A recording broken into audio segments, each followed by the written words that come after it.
Welcome to Breakthrough Success. I'm your host, Mark Roberti, the content marketing expert, bringing you 5 new episodes every week where I and top-level guests teach you how to take your business to the next level and achieve your breakthrough.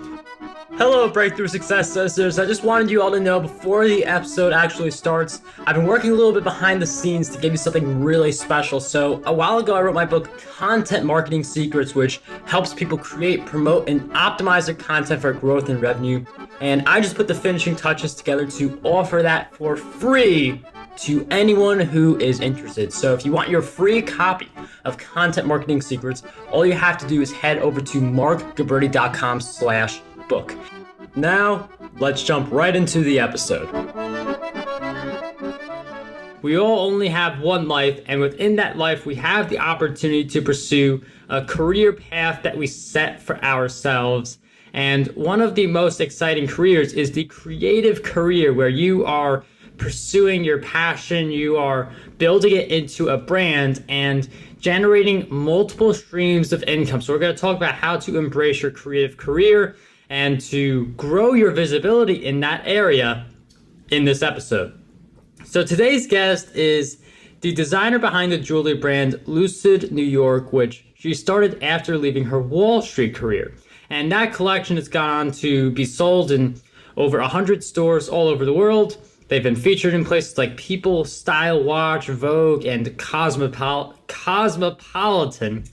She is a contributor to HuffPost and Medium and is a certified career coach. She speaks and leads workshops on growing your creative business, generating multiple streams of income, and working remotely. Today's guest for episode 259 of the Breakthrough Success podcast is none other than Anna Sabino. Anna, it is such a pleasure to have you on the show. Mark, what a pleasure. Thank you so much. Anna, it is such a pleasure to have you on the show. And I read your book earlier, so I'm really looking forward to diving into this conversation. But speaking of your book, for Breakthrough Success listeners who don't know, that book is called Your Creative Career. A lot of good stuff in there. So before we go into this episode, Anna, what if you give us a background? Why did you decide to write the book, Your Creative Career? And can you give us some of the background on that? So this book has been brewing in me for years, Mark, and I was just so happy to put the words on paper and to actually get it published. I was thrilled that it was actually traditionally published, that I got an agent who sold Your Creative Career so that it can reach more people. Because the idea behind this book, my mission, is to save other entrepreneurs time. I'm a big believer in efficiency and in connecting, helping each other, spreading the good, and then not even waiting for what comes back. I do believe that the universe just takes care of keeping track and keeping the score. So to share my lessons from my creative path, from being on Wall Street, from starting a jewelry brand at the same time, for having 2 careers for a year, to talk about my transition, to inspire other wannabe entrepreneurs or entrepreneurs already to achieve their success faster, was my biggest mission behind writing it. And I really like this theme of yours with having an impact. Something I always like to hear because when you think about like creating an impact, it just inspires like me, for instance, to expand my impact. I'm sure it inspires a lot of Breakthrough Success listeners to increase their impact as well when they hear stories like yours where you wanted to write the book and you got it traditionally published so it could reach more people based on that publisher.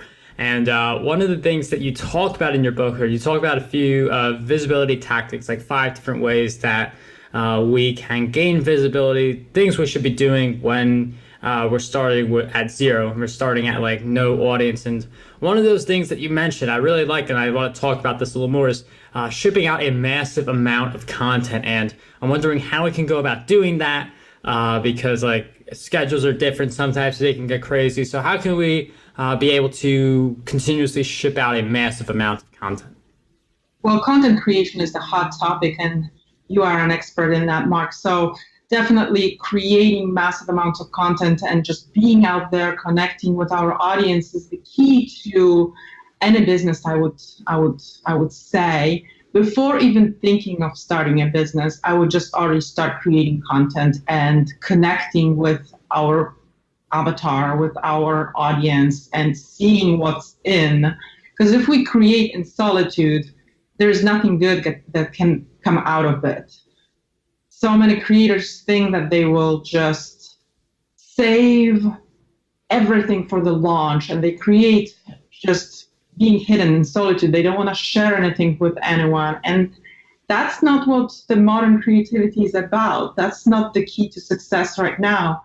Our customers want to be involved in the creation process. So as soon as we can start producing and publishing content about the creative process, adding value to our readers' lives, adding value to our customers' life, the better.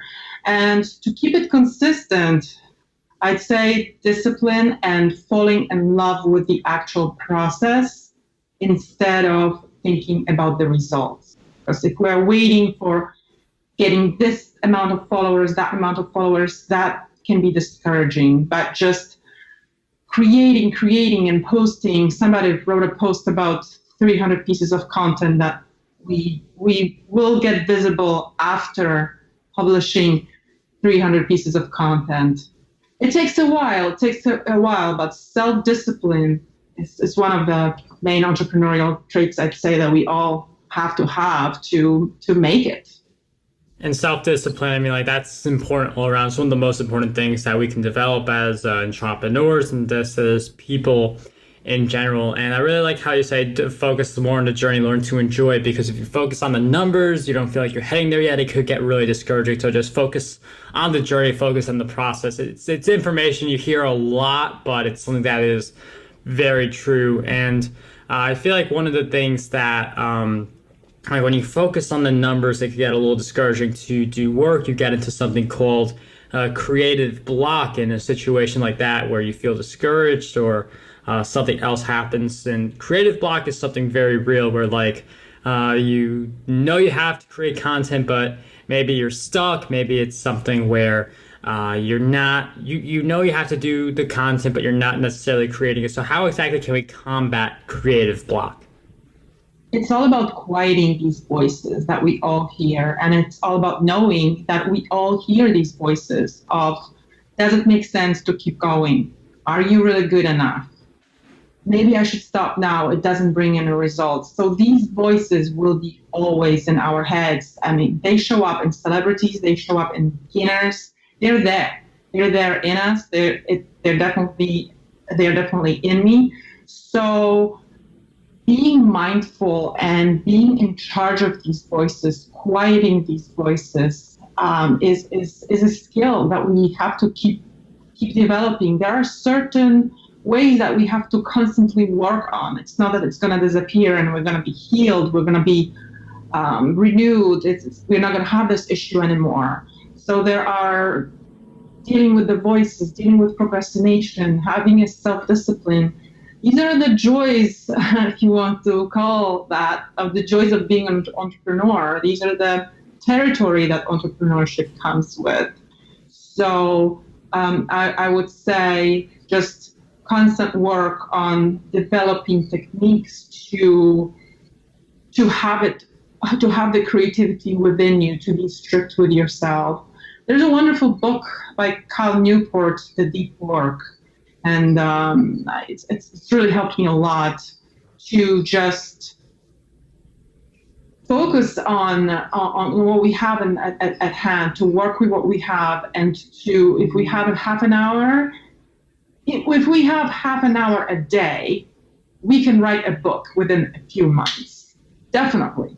Because in half an hour, 500 words, it can take us three months to 4 months of writing half an hour a day, and then the book will be done. But the key is to believe in that and to continue, because so many of us quit right before achieving success. And I mean, like with that example, you may be wondering, can I really write a book? I mean, like, yeah, 30 minutes per day in 3 months. And I mean, like with the math, like 500 words, that's 15, well, that's like 15,000 words per month. So like, I just want to demonstrate, like, yes, that math is possible for you to write that much. And it's something where like, when I first heard it, I was like, no way, this can't be right. But it is. I mean, like 500 words, 30 minutes.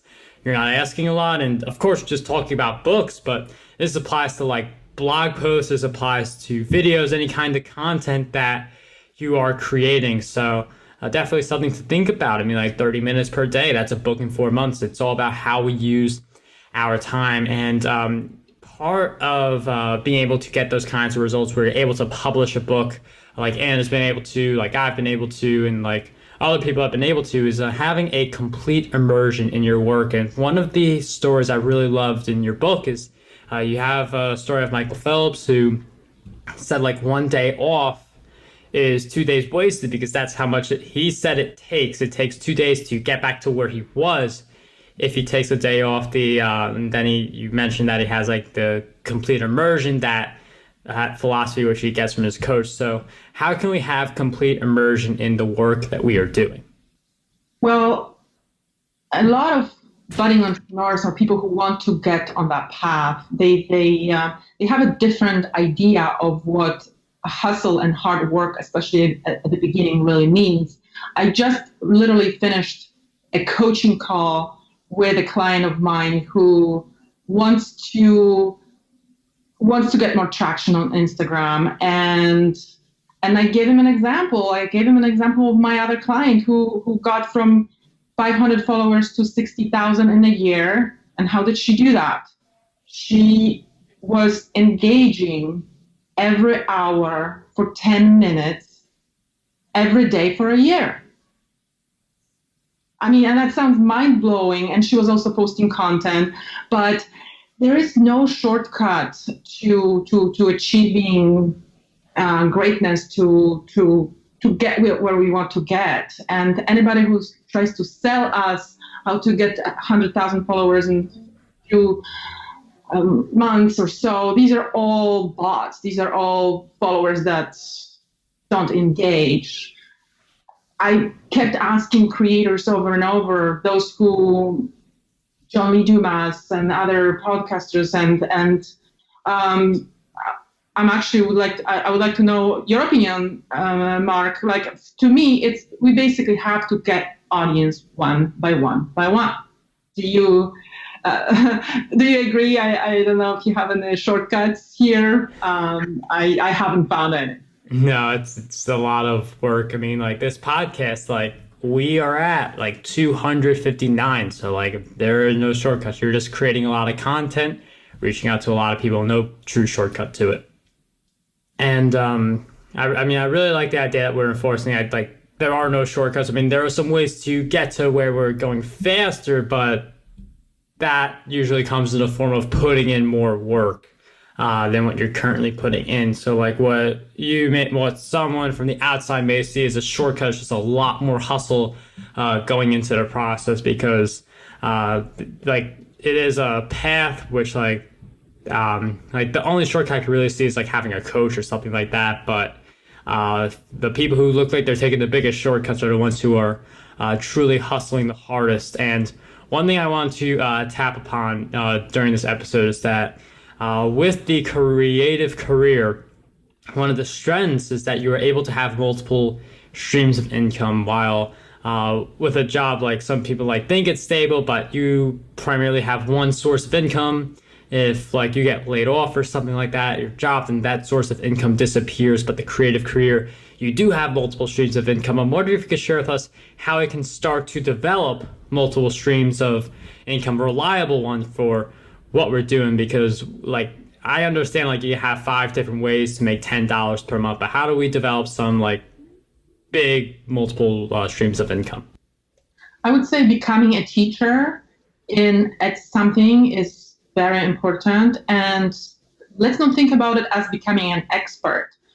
Being a teacher and being able to teach and share knowledge is just being a little bit better than your students, because actually this way your students will relate better to you and will get that message faster because you're going to be more relatable and closer to them. So developing an expertise and just building on something that you're already passionate about is one of the excellent ways. And there are so many ways to monetize it. I mean, there's content creation, there are digital products, there are partnerships, brand sponsorship. It all depends what we set our minds to, but everything is open. I would say creating content daily, or at least very often and consistently, is definitely a starting point. And if there are those among us who don't know what they want to become, how they want to create these streams of income, I would definitely advise to start creating content daily, putting it out there, and our audience will tell us. We'll see what they need from us by tweaking and testing. We get inspired. That's where the inspiration comes from. It's not by looking at the horizon and being in the cabin in the woods. It's by being out there that you can get inspired. See what's out there. Be out there. Be bold. One of the quotes in the book is, "Wear your two large wings with confidence, you will grow into them." And that's the entrepreneurial motto, I would say. And I really like that focus on being a teacher. It's interesting from like the difference, like you being a teacher versus being an expert. So I could see how that would carry into a lot of areas. Like you could teach through books, coaching, training courses. There's just a lot of different ways to teach and spread your message. It's just a matter of being able to commit the time. Again, 30 minutes per day. That's a book in 4 months. That's a training course in even less time. So you just got to be able to find the time to make a lot of this happen. But one of the things that a lot of people may be feeling right now is that they may feel stuck with where they are right now. So with that in mind, I'm wondering, what do you believe holds most people back from reaching their full potential with their creative careers? Very often it's the fear of success and fear of changes. Because once we start doing something additional, that's already a bit uncomfortable, and fear of failure too, which should not be treated as a holdback. It should be treated as a potential lesson to be learned. So fear of success, I would say, and also that translates to procrastination. So I do daily episodes on LinkedIn with hashtag Anna Talks, and one of the episodes was decisions. So what we do is we come up with this pretext of that we can't decide. There's too many things to choose from, and this is one of the ways that we express our fear to succeed, and one of the ways that we procrastinate. Just choose something. Just choose one of them and try, instead of procrastinating by saying that we just have too many choices and too many ideas. We don't know which one to implement. So this would be one of the confidence too is a big issue. I see it over and over in very talented creatives who underprice their products, underprice their services, and they just say, "Oh, I'm not good enough yet. Once I get there, then I will price it there." And they don't realize that they've already put in so many years of work to hone their skills and to develop their talent that they are ready to charge regular prices. There is no need to underprice, and that actually may even scare some potential customers away who will believe that the products are not of good quality. So tons of roadblocks, and the roadblocks are always going to be there. It's just a matter of a constant work on overcoming them, because we all have them. Some of us have those, the other ones have others, but that fear of change, fear of succeeding, fear of just doing something different instead of staying where we are at is in us. Yeah.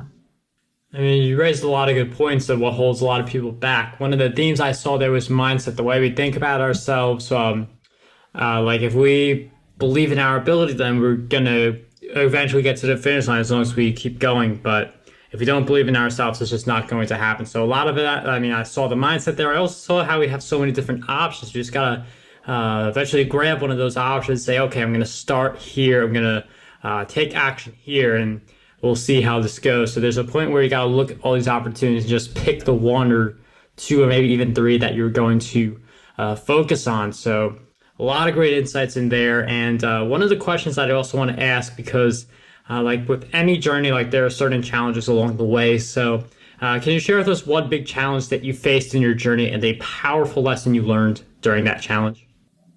When I had during my early years of a jewelry brand, I didn't extend the brand in a mindful way, and it was very challenging because I described it in the book so that others can see that brand extension and the product that we add to our line. It's a delicate process. You kind of have to approach it mindfully, and I didn't, because I was lucky and I was hustling too. So I didn't experience the struggle at the beginning, which was a blessing, but also kind of a curse, because I thought that everything just can be done in an easy way. So right after my jewelry collections got introduced to the public stores, when I started doing a lot of wholesale, I decided to start a handbag line, because I just thought I could do anything, and without much preparation and testing, it wasn't a good choice. It was a poor choice, and I used the technique from Seth Godin's The Dip, where you basically cut the losses, swallow your pride and your ego, and you just get rid of this whole idea immediately without trying to prove to yourself that you were right. And that was the hardest thing to do, because it was, of course, a costly lesson, and it was also a humble lesson. But that's not the first one I'm sure that I will experience, and it's just a part of the process. And there are certain points where you do have to cut your losses, and an opportunity may not be as good as you thought it was. You pursue a new one. The Dip is a really great book, also a really short book. Seth Godin was actually a guest on Breakthrough Success, episode 16, so we will throw the link to that episode in the show notes for anyone who wants to listen. But you mentioned The Dip, and I do read a lot of books, The Dip being one of the books that I have been able to read. So with that in mind, I wonder if you could share with us 3 books that you believe will have a positive impact on us. Oh, I do have to mention a book that completely changed my mind, my life 12 years ago. That's, the 4-Hour Work Week. It's just a Bible for everybody, I'd say. All the entrepreneurs, it's the creating the lifestyle that we want and just going for it and making it possible. I mean, this book just completely changed my life, my outlook. So it was very powerful. Then the deep work as well, I would say, especially lately, because procrastination is something that my coaching clients deal with a lot. So I constantly have to and want to come up with different methods, because it's very personal what's going to work for me, what's going to work for them.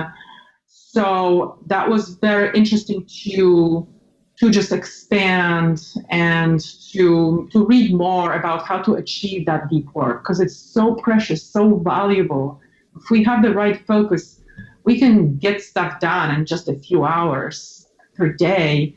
Out of 8 hours, there are maybe 3 or 4 that we're really focused or we are really working. So if we do that at the beginning as entrepreneurs, we could be done at noon if we do it right. With a deep focus, so that was transformational. And the third one, I'm actually looking at my book nook as we speak. The third one, my goodness, there's so many of them. Third one's always the hardest. Yeah, the Lean Startup. The Lean Startup was a good one because I really believe, I read, by the way, I read like 65 books for my book research last year. So they're hard to choose three. The Lean Startup is a good one because I do believe that we should run our businesses in a lean way, no matter where in the process we are. So to say that we need to spend money to make money is I don't believe in that at all. Keeping the business lean just creates so many more opportunities and gives us way more flexibility. So yeah, these three books, the classics. Anna, thank you for sharing with us those great book recommendations. Those will all be in the show notes, markroberti.com/E259. You can also get a free copy of Content Marketing Secrets. Just pay for the shipping, markroberti.com/book. And you can also grab my book, Podcast Domination, the newest book, over at the show notes, markroberti.com/E259. And before we wrap up this episode, Anna, I've asked you several questions about our time together, but what do you believe is one question that we need to be asking ourselves more often? I do believe that we should not be settling on trying to do things that we don't want to do. So before we choose a new career, before we choose a business, before we choose devoting energy to what we want to do, the simple question we should ask ourselves is, is it what I want to do? Is this what I want to do? Because in this hustle and bustle, in striving to achieve something, in racing, sometimes we are in the wrong race. And we should not be in that race. Right now, with all the possibilities available to us, we should not be settling at doing something that we just don't want to do. So let's keep our dreams and let's mind our creative path, and let's strive for getting where we want to get and doing what we want to do. And I absolutely love that message. Thank you for sharing that with us. Thank you for sharing all the great insights throughout our time on Breakthrough Success. If you guys want to keep up with Anna, get her book, Your Creative Career. And you can also get a free download, 12 Creative Career Insights over at annasabino.com, which will be in the show notes. But Anna, I can't thank you enough for coming on Breakthrough Success and sharing your advice with us. It was such a pleasure to have you on the show. Thank you, Mark.